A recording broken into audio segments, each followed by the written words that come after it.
Good morning विद्यार्थियों।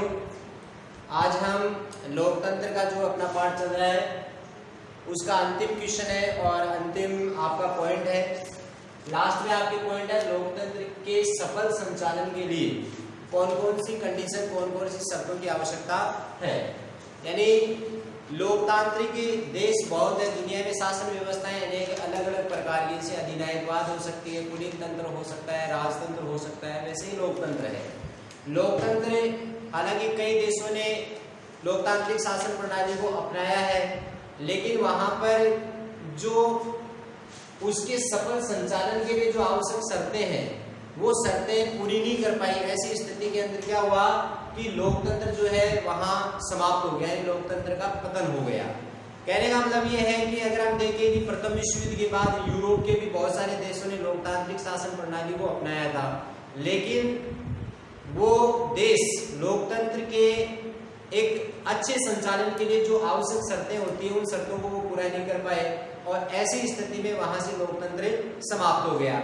आज भी हम देखते हैं तो लैटिन अमेरिका जो है, अमेरिका महाद्वीप जो है, वहां एशिया है, अफ्रीका है, अमेरिका महाद्वीप है, यहाँ के देशों ने भी लोकतांत्रिक शासन प्रणाली को अपनाया था, लेकिन आज वहां पर भी कई देश ऐसे हैं जहां पर लोकतंत्र का पतन हो चुका है। ऐसा क्यों होता है? भारत एक विशाल देश है, भारत में लोकतंत्र आज 70 साल से कायम है और लोकतंत्र में धीरे धीरे निखार ही आ रहा है। यानी जब से भारत देश आजाद हुआ 15 अगस्त 1947 को, यानी 26 जनवरी 1950 को जब अपना संविधान लागू हुआ, तब से लेकर आज तक हम इस लोकतांत्रिक प्रणाली को ही लागू किए हुए और भारत में लोकतांत्रिक प्रणाली बहुत ही अच्छे सिरे से चल रही है। इसका कारण क्या है? इसका कारण ये है कि इसके लिए जो आवश्यक कंडीशन होती है, जो शर्तें होती है, वो सारी शर्तें भारत पूरा करता है। इसलिए भारत में लोकतंत्र एक अच्छी तरीके से कार्य कर रहा है। तो कई ऐसे राजनीतिज्ञ हैं, कई ऐसे विद्वान हैं जिन्होंने बताया कि लोकतंत्र का सफल संचालन करने के लिए हमें कौन कौन सी कंडीशनों की और इस ध्यान देना चाहिए। तो वो कंडीशन उसमें हम अगर हम बात करें, सबसे पहले है शांति व्यवस्था। शांति व्यवस्था यानी किसी भी देश में लोकतंत्र के सफल संचालन के लिए सबसे पहली शर्त है कि उस देश में शांति स्थापित होनी चाहिए। अगर शांति स्थापित नहीं है तो ऐसे देश के अंतर्गत लोकतंत्र ज्यादा दिनों तक नहीं टिक पाता है। शांति का मतलब आंतरिक और बाह्य दोनों प्रकार की शांति होनी चाहिए, यानी देश के अंदर भी लोग सुरक्षित हो और देश के बाहर यानी दूसरे देशों का युद्ध का या फिर किसी आक्रमण का भय नहीं होना चाहिए, तब लोकतंत्र सफल होता है। ऐसी स्थिति में सत्ता का विकेंद्रीकरण बना रहता है और व्यक्ति अपनी स्वतंत्रता का उपयोग आसानी से कर सकता है। लेकिन अगर देश में शांति व्यवस्था की स्थापना नहीं है, शांति की स्थापना नहीं है, तो लोकतंत्र वहां पर सफल नहीं हो पाता है। ठीक है। इसके अलावा जैसे किसी देश के ऊपर बाहरी आक्रमण होता है तो केंद्र सरकार राष्ट्र की अखंडता और सुरक्षा के लिए सत्ता का केंद्रीकरण करती है और व्यक्ति की स्वतंत्रता तब तक व्यक्ति की स्वतंत्रता पर सरकार तब तक पाबंदी लगाती है जब तक कि स्थिति सामान्य नहीं हो जाती है। तो लोकतंत्र की पहली शर्त यह है कि देश के आंतरिक और बाह्य भागों में शांति स्थापित होनी चाहिए। नंबर 2, दूसरा आपके बनता है क्या? सुदृढ़ राष्ट्रीय अर्थव्यवस्था या मजबूत अर्थव्यवस्था। यानी लोकतंत्र की सफलता के लिए दूसरी महत्वपूर्ण शर्त ये मानी जाती है कि जिस देश में भी लोकतंत्र की स्थापना आप करना चाहते हो या जिस देश में लोकतंत्र है वहां की अर्थव्यवस्था सुदृढ़ और मजबूत होनी चाहिए, क्योंकि किसी भी देश की अर्थव्यवस्था का जो विकास है, किसी भी देश का जो विकास है वो अर्थव्यवस्था पर टिका हुआ है। जिस देश की अर्थव्यवस्था जितनी ज्यादा विकास करती है उस देश में लोकतंत्र जो है उतना ही ज्यादा सफल है और जिस देश की अर्थव्यवस्था जितनी ज्यादा कमजोर होती है वहां लोकतंत्र की स्थिति भी क्या होती है? कमजोर बनती है। ठीक है। तो लोकतंत्र की सफलता के लिए जरूरी है कि देश की अर्थव्यवस्था मजबूत होनी चाहिए। यदि राष्ट्रीय अर्थव्यवस्था यानी औद्योगिक संकट राष्ट्रीय अर्थव्यवस्था में बच जाता है तो लोकतांत्रिक व्यवस्था भी पूरी तरह से लड़खड़ा जाती है। जैसे हम देखें प्रथम विश्व युद्ध हुआ था 1914 में।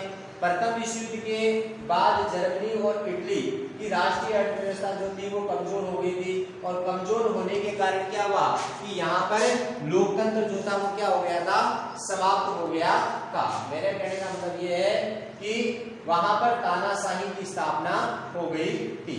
यानी जर्मनी और इटली ये दो यूरोपीय ऐसे देश थे जिन्होंने प्रथम विश्व युद्ध के बाद अपने यहाँ लोकतंत्र की स्थापना की थी, लेकिन प्रथम विश्व युद्ध के अंदर हथियारों की होड़ में पैसे ज्यादा बर्बाद होने के कारण क्या हुआ है, दोनों देशों की अर्थव्यवस्था कमजोर हो गई थी और वहां पर लोकतंत्र समाप्त होकर के तानाशाही की स्थापना हो गई थी।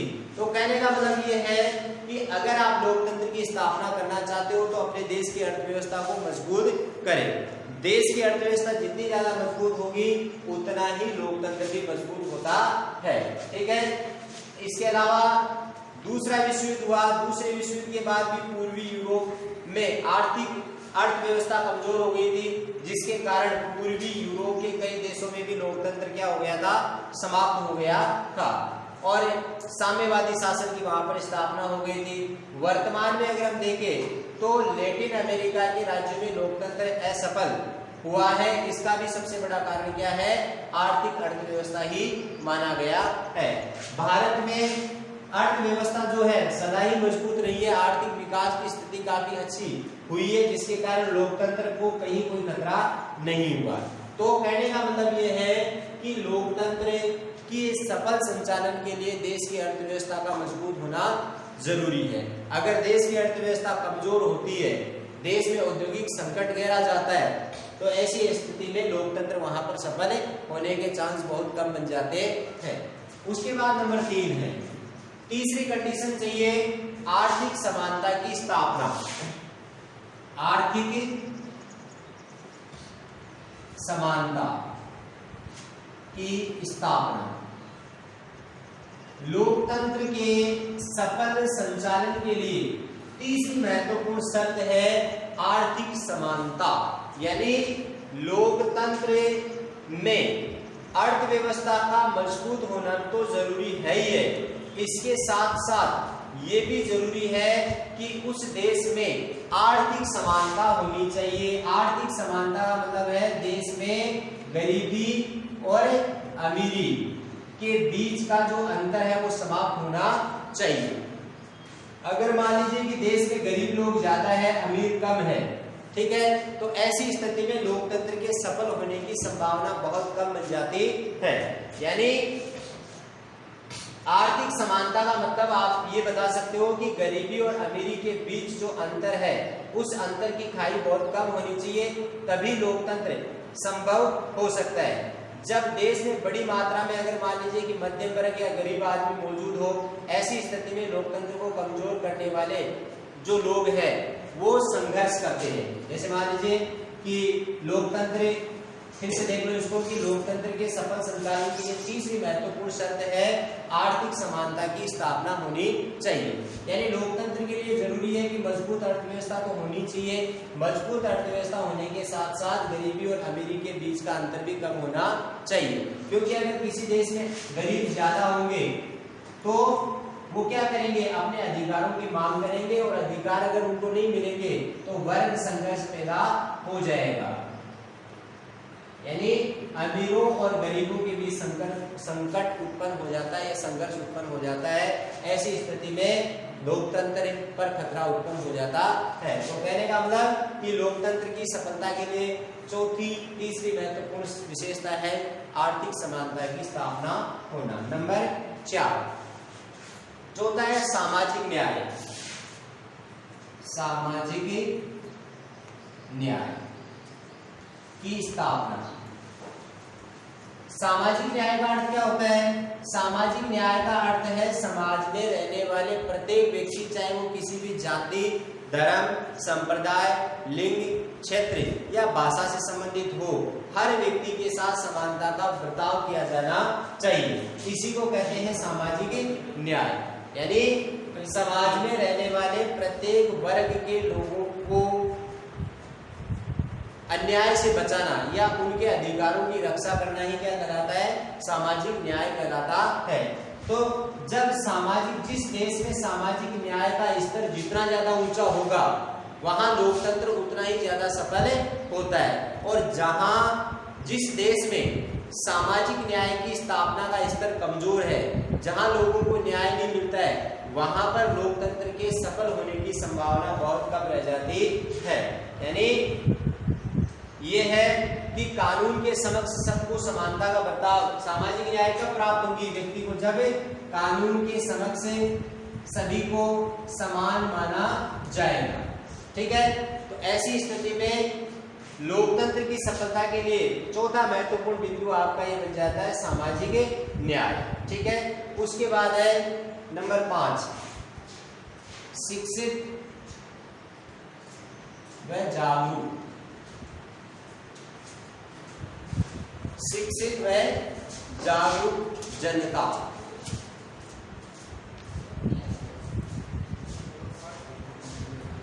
लोकतंत्र की सफलता के लिए 5वीं कंडीशन ये है कि किसी भी देश में लोकतंत्र है, ठीक है, अगर वहां की जनता शिक्षित है और जागरूक है अपने अधिकारों के प्रति, तो लोकतंत्र में उतना ही ज्यादा निखार आता है। क्योंकि शिक्षित लोग जो है वो हर तरह का तर्क और वितर्क करते हैं, सरकार की नीतियों के बारे में जानकारी रखते हैं, लोकतंत्र के बारे में जानकारी रखते हैं, मतदान से संबंधित हो, यानी वो अपने अधिकारों के प्रति पूरी तरह से सजग होते हैं। तो वहां पर लोकतंत्र काफी ज्यादा मजबूत स्थिति में पाया जाता है। और जिस देश में शिक्षा का स्तर कमजोर होता है और लोग जागरूक न होकर के उदासीन होते हैं लोकतंत्र के प्रति, तो वहां लोकतंत्र सफल होने की संभावना नहीं रहती है। तो एक बार फिर से इसको देखें आप कि लोकतंत्र की सफलता के लिए जनता का शिक्षित और जागरूक होना जरूरी है। शिक्षित जनता ही लोकतंत्र की समस्याओं को समझने में सहायक होती है और जनमत का वो निर्माण कर सकते हैं। इसके अलावा जनता जब जागरूक होगी तो वो सरकार की लोकतंत्र विरोधी नीतियों का क्या करेगी? विरोध करती है। तो लोकतंत्र में निखार आता है। उसके बाद नंबर 6 है जनमत। जनमत का निर्माण।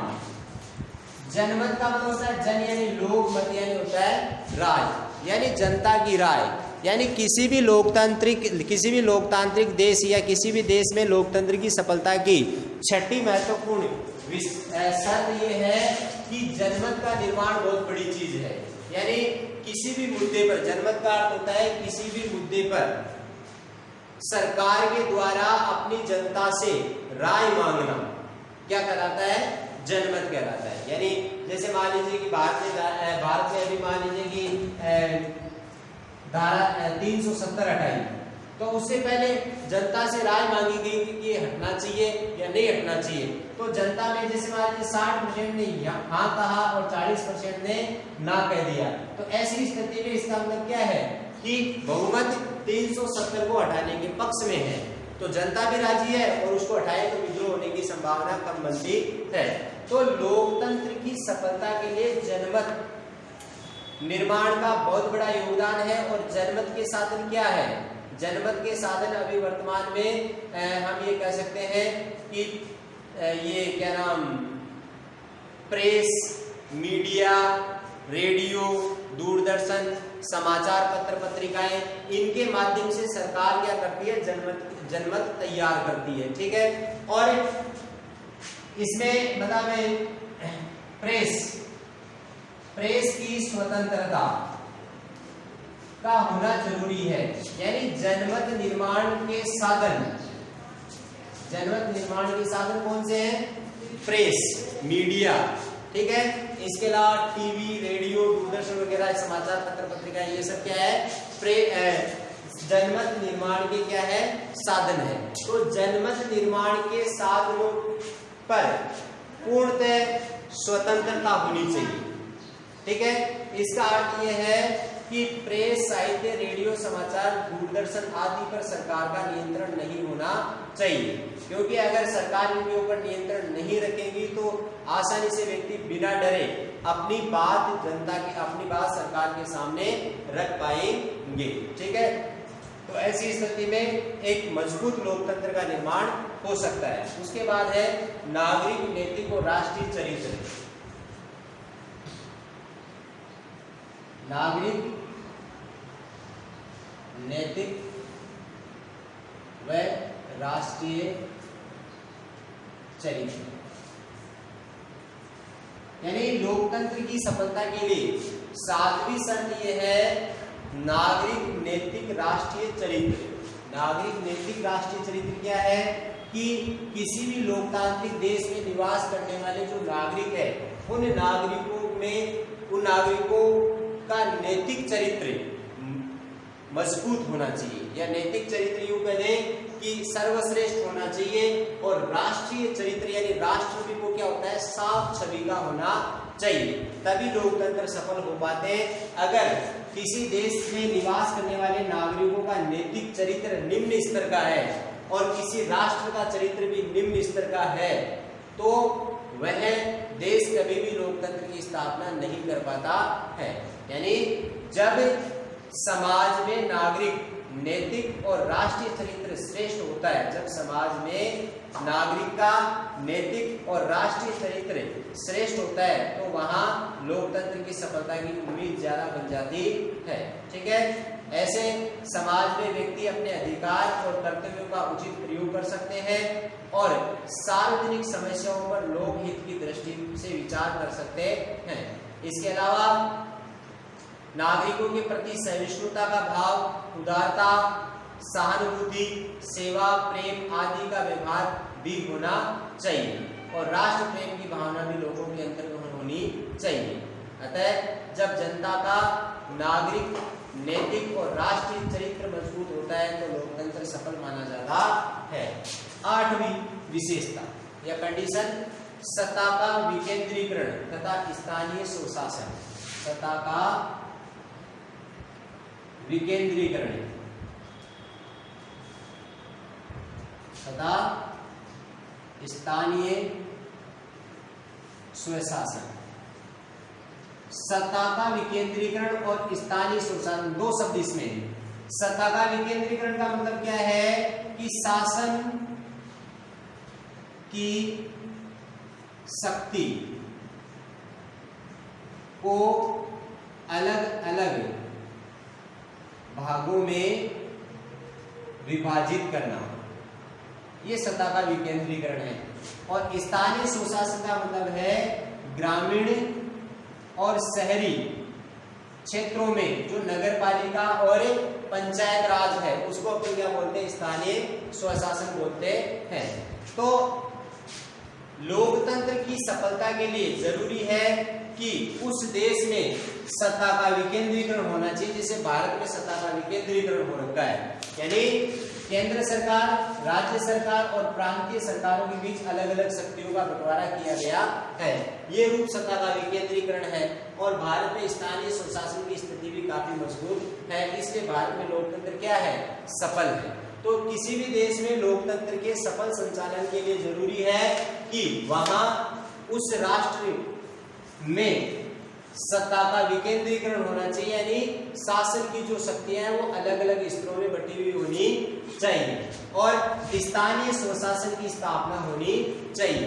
अगर ये दोनों कंडीशन पूरी करते हैं कोई, तो इसका मतलब ये है कि वहां पर लोकतंत्र अच्छी स्थिति में है। यानी सत्ता का विकेंद्रीकरण होने पर जनता के विभिन्न वर्ग शासन के कार्यों में भाग ले सकते हैं और लोकतंत्र को सफल बनाने में अपना सब कुछ दांव पे लगा देते हैं। लोकतंत्र में विकेंद्रीकरण का एक अच्छा उदाहरण माना जाता है स्वशासन को। ठीक है, स्वशासन के द्वारा ही सामान्य व्यक्ति शासन के कार्यों में रुचि से भाग ले सकेगा और सही मायने में नागरिक शिक्षा प्राप्त कर सकता है। उसके बाद है नंबर 9, नागरिक स्वतंत्रता। नागरिक स्वतंत्रता का मतलब क्या है? नागरिक स्वतंत्रता का मतलब है कि किसी भी देश में निवास करने वाले लोगों को स्वतंत्रता पूर्वक अपने विचार प्रकट करने की छूट मिलनी चाहिए। ठीक है, यानी लोकतंत्र जो है वो सीमित शासन के सिद्धांत को मानता है। सीमित शासन के सिद्धांत का अर्थ है संविधान द्वारा नागरिकों को मूलभूत जो स्वतंत्रता है वो प्रदान की जानी चाहिए। यानी सीमित शासन का मतलब ये है कि संविधान द्वारा नागरिकों को मौलिक स्वतंत्रताएं प्रदान की जानी चाहिए और इन स्वतंत्रताओं की रक्षा का प्रबंधन भी किया जाना चाहिए। यानी मूल अधिकार देना ही सब कुछ अच्छी बात, बड़ी बात नहीं है, उनकी सुरक्षा भी की जानी चाहिए। नागरिक स्वतंत्रता का अर्थ हम ऐसे बता सकते हैं कि नागरिकों को विचार प्रकट करने की, संगठन बनाने की, सभा करने की और शांतिपूर्ण जुलूस और आंदोलन करने की स्वतंत्रता प्राप्त होनी चाहिए। यानी नागरिक स्वतंत्रता का अर्थ है कि देश में रहने वाले नागरिकों को अपने विचार प्रकट करने, भाषण देने, सभा करने, संगठन करने, जुलूस निकालने, आंदोलन करने की स्वतंत्रता होनी चाहिए और ये सभी स्वतंत्रताएं क्या है? नागरिक स्वतंत्रता कहलाती है। ठीक है, अगर ऐसी कंडीशन कहीं पर है तो वहां लोकतंत्र सफल है और जहां ऐसी कंडीशन नहीं है, जहां जिस देश में नागरिक स्वतंत्रता का अभाव है, वहां लोकतंत्र सफल नहीं हो सकता है। 10 नंबर में आपका है लिखित संविधान और लोकतांत्रिक परंपराएं। लिखित संविधान व लोकतांत्रिक परंपराएं क्या है? लिखित संविधान यानी किसी भी देश में लोकतंत्र की सफलता के लिए जरूरी है कि उस देश का संविधान लिखित होना चाहिए। जैसे भारत का है तो भारत का जो संविधान है वो क्या है? एक लिखित संविधान है। भारत के संविधान को लिखने में 2 वर्ष 18 माह और 11 दिन लगे और लगभग 250-300 व्यक्तियों ने मिलकर के इस संविधान पर मंथन करके इसको बनाया था। तो किसी भी देश का संविधान, किसी भी देश में अगर आप लोकतंत्र की सफलता चाहते हैं तो सबसे पहली शर्त है कि वहां का संविधान, उस देश का संविधान लिखित में होना चाहिए। दूसरी चीज कि वहां पर जितनी भी लोकतांत्रिक परंपराएं हैं, लोकतंत्र के लिए जो आवश्यक चीजें हैं, उन सब को उस देश को अपनाना चाहिए, तभी लोकतंत्र सफल हो सकता है। अन्यथा लोकतंत्र की सफलता की कोई संभावना वहां पर नहीं होती है। यानी लिखित संविधान का अर्थ ये हो जाता है कि संविधान की भाषा बहुत स्पष्ट होनी चाहिए। लिखित संविधान का अर्थ क्या है? इस लिखित संविधान का अर्थ है संविधान की भाषा सरल होनी चाहिए। ठीक है, ताकि सबको उसकी व्याख्या को लेकर विवाद और भ्रम उत्पन्न नहीं हो।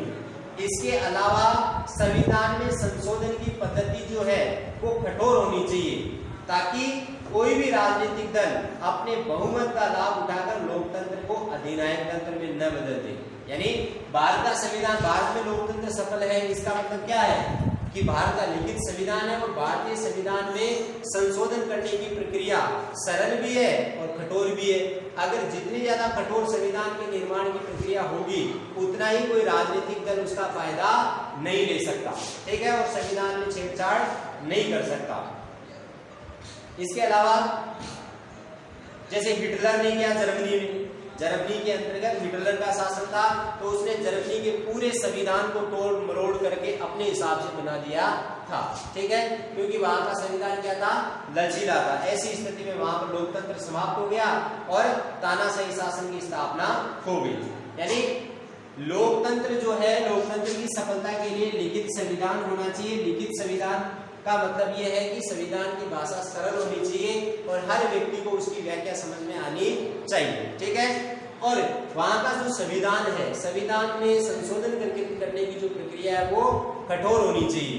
कठोर इसलिए होनी चाहिए क्योंकि कोई भी राजनीतिक दल अपने बहुमत का फायदा नहीं उठा सके, क्योंकि अगर सरल संविधान निर्माण की प्रक्रिया, संविधान में संशोधन की प्रक्रिया होगी तो कोई भी राजनीतिक दल संविधान को अपने हिसाब से तोड़ मरोड़ करके बना लेता है। जैसे कि जर्मनी में हिटलर ने किया था, हिटलर ने ऐसा किया इसलिए जर्मनी के अंदर लोकतंत्र क्या हो गया, समाप्त हो गया था। तो लोकतंत्र की सफलता का पहला ये जो 8-10वीं जो आपकी शर्त है वो ये है कि लिखित संविधान होना चाहिए। और लोकतांत्रिक परंपरा का अर्थ क्या होता है? लोकतांत्रिक परंपरा का अर्थ है आचरण के वे नियम और व्यवस्थाएं जिनका वर्णन संविधान में कहीं और भले ही लिखित रूप में नहीं हो, पर वह लोकतांत्रिक पद्धति व प्रक्रिया को आगे बढ़ाने वाले होते हैं, उसे अपन क्या कहते हैं? लोकतांत्रिक परंपराएं। यानी लोकतांत्रिक परंपराएं, लोकतांत्रिक परंपराओं का अर्थ है कि लोकतंत्र की सफलता के लिए कुछ ऐसे नियम और पद्धतियां हैं जिन्हें अपनाने से लोकतंत्र में लोगों की आस्था बढ़ती है। ठीक है, उसके बाद अपन बात करते हैं नंबर 11 पे। 11वीं कंडीशन क्या है? 11वीं कंडीशन है योग्य व निष्पक्ष कर्मचारी। योग्य व निष्पक्ष। सर 11 तो स्वतंत्र और शक्तिशाली न्यायपालिका। कोई नहीं, आगे योग्य और निष्पक्ष कर्मचारी, यानी किसी भी देश में लोकतंत्र के सफल संचालन के लिए जरूरी ये है कि वहां देश के जो कर्मचारी है, जो देश की सेवा कर रहे हैं, वो कर्मचारी भ्रष्ट नहीं होने चाहिए। कर्मचारी ऐसे हो जो योग्यतावान हो और निष्पक्ष होकर के कोई भी कार्य करते हैं, भ्रष्टाचार नहीं फैलाते हैं, वहां लोकतंत्र सफल है। और जहां योग्य और निष्पक्ष कर्मचारी नहीं होंगे वो देश में भ्रष्टाचार को फैलाएंगे, और भ्रष्टाचार जो फैलेगा तो लोकतंत्र ज्यादा समय तक नहीं रुक सकता है। यानी लोकतंत्र में जनप्रतिनिधियों के द्वारा जो नीतियां बनाई जाती है उन नीतियों को सरकारी तंत्र लागू करता है। तो लोकतंत्र की सफलता के लिए जरूरी है कि सरकारी तंत्र यानी सरकारी कर्मचारी जो है वो अपना कार्य कुशलता से करे, नहीं तो फिर क्या होगा, जनता भड़क जाएगी और ऐसी स्थिति में लोकतंत्र क्या होगा, खतरे में चला जाएगा। उसके बाद है स्वतंत्र व शक्तिशाली न्यायपालिका। स्वतंत्र व शक्तिशाली न्यायपालिका। लोकतंत्र की सफलता के लिए अगली शर्त है स्वतंत्र और शक्तिशाली न्यायपालिका होनी चाहिए। जिस देश में न्यायपालिका स्वतंत्र और शक्तिशाली होगी वहां लोकतंत्र के सफल होने की संभावना ज्यादा है। इसके अलावा जहां पर न्यायपालिका कमजोर है, स्वतंत्र नहीं है, दबाव में आकर के कार्य करती है, तो वहां लोकतंत्र ज्यादा समय तक नहीं टिक पाता है। तो लोकतंत्र का आधार है संविधानवाद, जिसका अर्थ हो गया लोकतंत्र में सरकार को निरंकुश सत्ता प्राप्त नहीं होती है। ठीक है, तो लोकतंत्र की सफलता के लिए जरूरी है कि शक्तिशाली और निष्पक्ष न्यायपालिका की स्थापना हो, क्योंकि ऐसी न्यायपालिका ही कार्यपालिका को कानून का उल्लंघन करने व अत्याचारी बनने से रोकती है। उसके बाद है स्वस्थ व सुसंगठित दलीय व्यवस्था। पहला है स्वस्थ दलीय प्रणाली, यानी हर देश में राजनीतिक दल होते हैं जो चुनाव लड़ते हैं और सरकार बनाते हैं और फिर सरकार को संचालित करते हैं।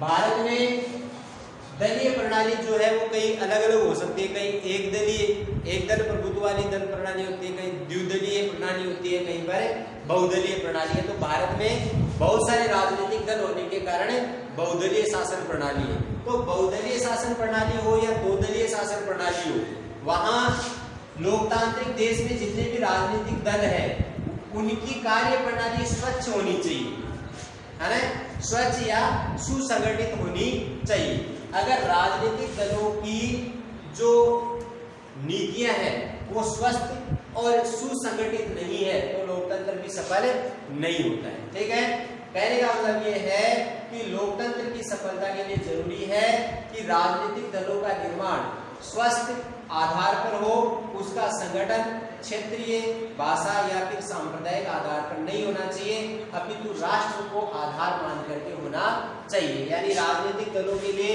क्षेत्र, भाषा और धर्म सर्वोपरि न होकर के सिर्फ देश होना चाहिए। जिन देशों में राजनीतिक दलों के लिए धर्म, जिन देशों में जितने भी राजनीतिक दल है, अगर उनका सर्वोपरि हित राष्ट्र हित है तो वहां लोकतंत्र की सफलता की संभावना ज्यादा है। और जहां राजनीतिक दल धर्म, भाषा, क्षेत्र के आधार पर बनाए जाते हैं वहां लोकतंत्र कभी सफल नहीं होता है, क्योंकि वो धर्म, जाति और संप्रदाय को आगे रखते हैं और राष्ट्रीय हित को पीछे रखते हैं। और जिस देशों में राष्ट्रीय हित पीछे हो जाता है वहां लोकतंत्र सफल नहीं हो पाता है। उसके बाद अगला है आपके योग्य राजनेता।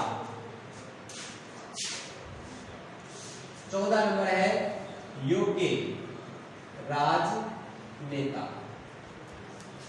योग्य राजनेता तो कहीं नहीं मिलते हैं, आपको पता है। भारत में भी खूब सारे राजनेता है, सब चोर उचके ही है ना। योग्य राजनेता का जमाना गया, सब खाने के चक्कर में होते हैं। योग्य राजनेता मतलब लोकतंत्र की सफलता के लिए सबसे बड़ी महत्वपूर्ण शर्त है योग्य राजनेता का होना। योग्य मतलब ईमानदार नेता। और आज राजनीति में ईमानदार नेताओं का तो अकाल पड़ा हुआ है।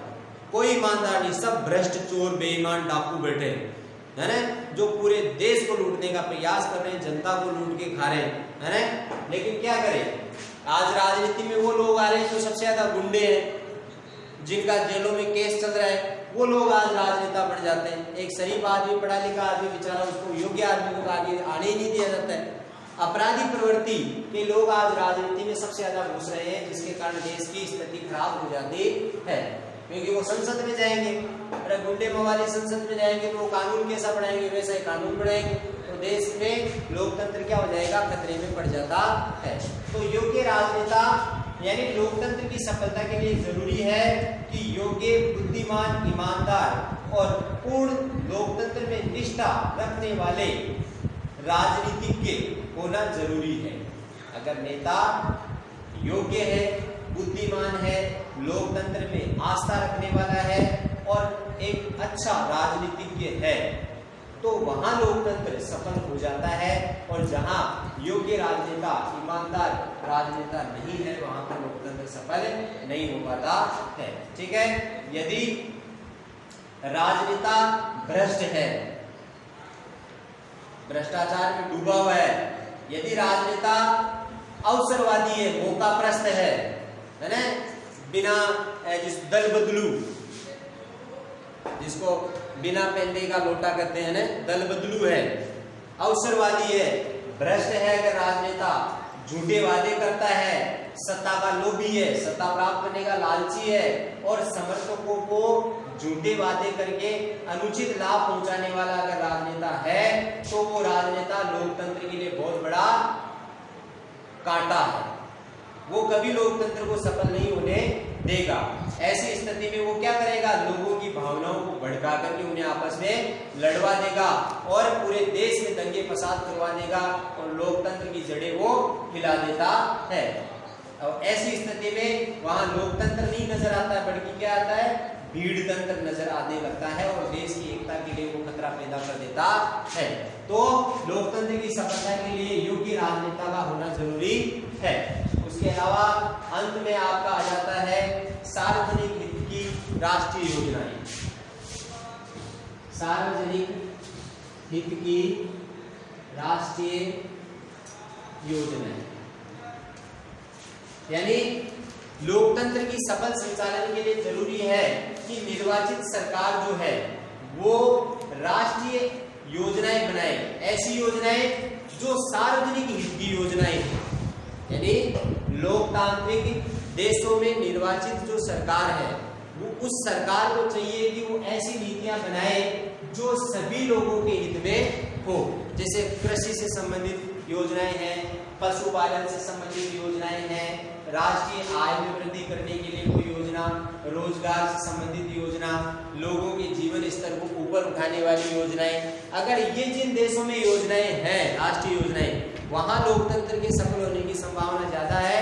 और जहां पर व्यक्ति के जीवन स्तर को ऊपर उठाने का कोई प्रयास नहीं किया जा रहा है, राष्ट्रीय आय को उठाने का कोई प्रयास नहीं है, कृषि पर ध्यान नहीं दिया जा रहा है, उद्योगों पर ध्यान नहीं दिया जा रहा है, पशुपालन पर ध्यान नहीं दिया जा रहा है, तो ऐसे देशों में लोकतंत्र कभी भी सफल नहीं हो सकता है। और उसके बाद है आधारभूत मामले में राष्ट्रीय सहमति, यानी आधारभूत मामलों में राष्ट्रीय सहमति का मतलब है कि ऐसे मामले जो देश की अर्थव्यवस्था को मजबूत करते हैं, समाज में रहने वाले अल्पसंख्यक और बहुसंख्यक जो लोग हैं उनकी स्थिति को मजबूत करते हैं, ऐसे मामलों में राष्ट्रीय सहमति ली जानी जरूरी होती है। तो ये है आपके प्रश्न कि लोकतंत्र की सफलता के लिए, पीछे पार्ट में भी एक प्रश्न होगा कि लोकतंत्र की सफलता के लिए कौन कौन सी महत्वपूर्ण शर्तें आवश्यक है। तो लोकतंत्र की सफलता के लिए आपके सामने 16 शर्तें हैं, इनमें से आप कोई भी 8 या 9 कर सकते हो। पार्ट आपका समाप्त हो गया है। प्रश्न उत्तर अगर हम देखें तो प्रश्न उत्तर आप देख सकते हो कि पहला क्वेश्चन है डेमोक्रेसी शब्द ग्रीक भाषा के किन 2 शब्दों के संयोग से मिलकर बना है। तो आपको बताना कौन सा, डेमोस और क्रेटिया। डेमोस का अर्थ होता है जनता और क्रेटिया का मतलब होता है शक्ति। उसके बाद दूसरा क्वेश्चन है लोकतांत्रिक शासन प्रणाली के 2 भेद बताइए। लोकतांत्रिक शासन प्रणाली के 2 भेद है, प्रतिनिधि और शुद्ध लोकतंत्र और प्रत्यक्ष और अप्रत्यक्ष लोकतंत्र। ठीक है। उदारवादी यानी अप्रत्यक्ष लोकतांत्रिक शासन प्रणाली के 2 प्रकार कौन से हैं, संसदीय और अध्यक्षात्मक है। उसके अलावा लोकतंत्र के एक शासन के रूप में एक अर्थ ये भी मैंने करवा दिया था। तो प्रश्न उत्तर है ये आप करें और इन पाठों के नोट्स भी आप तैयार कर सकते हो। धन्यवाद, थैंक यू, जय हिंद, जय भारत।